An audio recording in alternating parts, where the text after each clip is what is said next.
So class, after doing all that model, after doing the dual behavior, and in that dual behavior we have done that the de Broglie wavelength and the Heisenberg uncertainty principle. Okay, so after that we have to start with the quantum mechanical model, and this quantum mechanical model, actually it is a topic of class of physics, so you will do this topic in detail in physics in higher classes.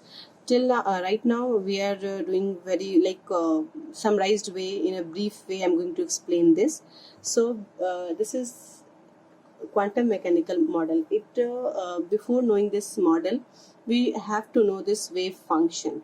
This wave function is denoted by psi, and it denotes the electron. It gives all the information about the electrons. Okay, so this gives the idea about the energy, position of electron, and velocity of electron. Okay, so we have formula, the straight line equation, that is y is equal to mx plus 3 mx plus c, isn't it? So in that it gives all the all the information about the straight line, that where will be the slope, what will be the slope, what will be the intercept, y-axis, x-axis, and everything. So similarly, this quantum mechanical model, this psi, in that model, in the wave function, the psi will give you the total information about the about an electron. Okay, so actually we can find this, but it's not, it doesn't give the exact idea. With some modification in that and that some calculation and all that, we can find all this thing.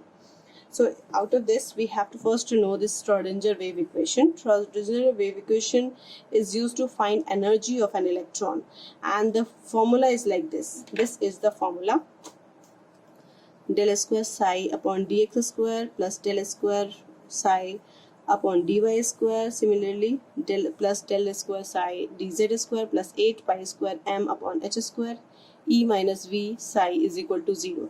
This is the Schrodinger wave equation, where this x, y, z are the coordinates of the position of electron, and this m is equal to mass of an electron, pi we know that, h is equal to Planck's constant, we know that, and this psi is wave function, that also I have told you. This E is total energy, and the V is potential energy. Okay, total minus potential energy, and that derivation is 0.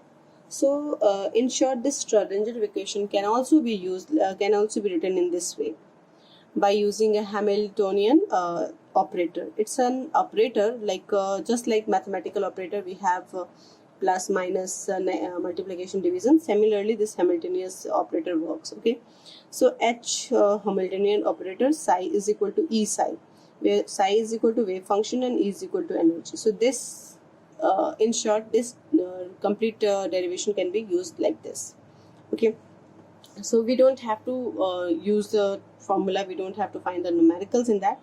So just should know the formula for this finding the energy or position. How can we find, but what concept we can use this. So we don't have to solve any numericals in that.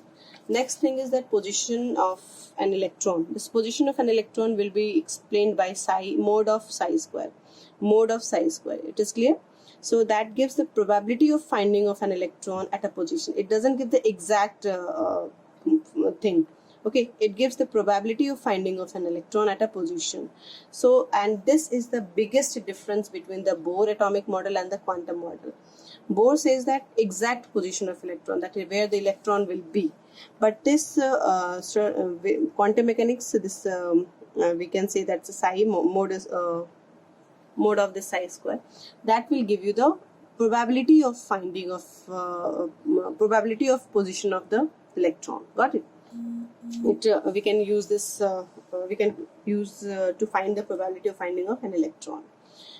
Okay, so after knowing this formula should be used. This is the formula to find the energy, and this is the formula to find the position.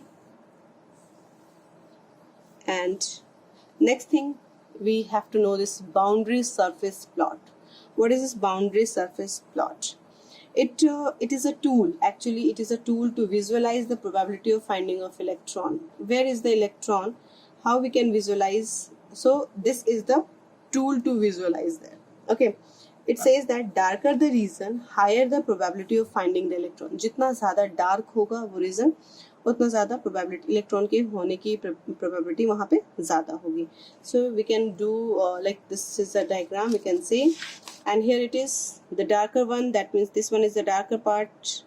So this is electron finding probability of finding of electron is maximum over here, and this is the lighter region. So probability is there but less probability, and you can see that in between these two there is blank space, no reason, no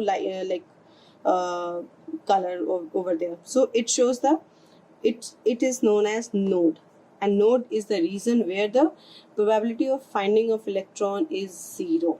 That means electron is not present over there.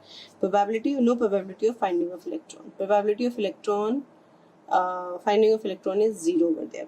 So this gives the idea, this gives the concept of orbitals. We have done till now orbits. Now about this, after this we will know the orbitals, and then what are the nodes, what are the orbitals, and all this. So we will do in the slide form. So let's do that. Thank you.